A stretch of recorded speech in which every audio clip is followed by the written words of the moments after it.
सुशांत सिंह राजपूत के फैंस बहुत समय से एक सवाल पूछ रहे हैं और वो सवाल ये है कि जिस घर में सुशांत सिंह राजपूत ने अपनी आखिरी श्वास ली थी, क्या उस घर को केरला स्टोरी वाली अदा शर्मा ने खरीद लिया है?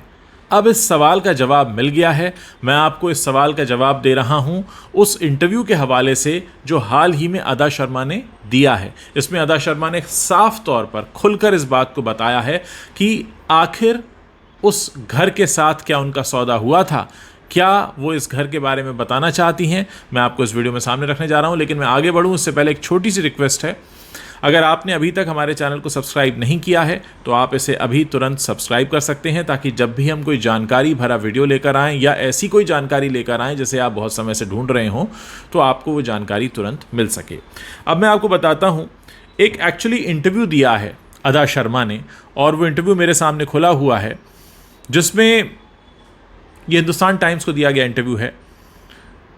इस पर अदा कहती हैं, जब उनसे पूछा गया कि क्या आपने सुशांत सिंह राजपूत वाला वो घर जिसमें वो किराए पर रहते थे वो ख़रीद लिया है, तो ये अदा कहती हैं, मेरा घर मेरा मंदिर है। मैं नहीं चाहती कि हर फ़ोन में ये खबर चले कि मैं रहती कहाँ हूँ। मैं बचपन से ही अपने पिता के घर पर रहती आ रही हूँ। अगर मैंने मूव करने के बारे में सोचा भी होगा तो मैं इस तरह से तो ये खबर अनाउंस नहीं करूँगी। मैं इसे अपने तरीके से ही शेयर करना पसंद करूंगी।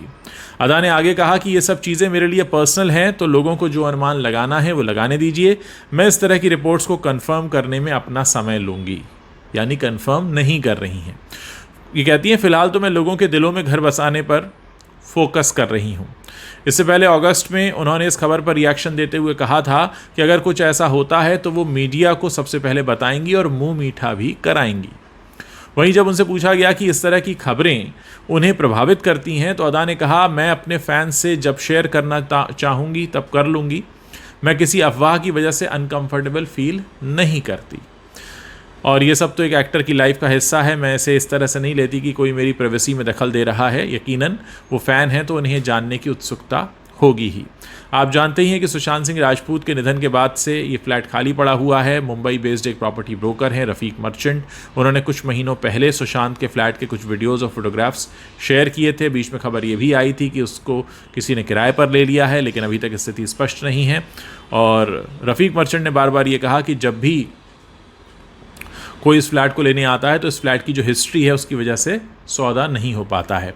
जहाँ तक अदा शर्मा की बात है, आप जानते हैं द केरला स्टोरी सुपरहिट रही थी। 300 करोड़ रुपए का बिजनेस इस फिल्म ने किया था।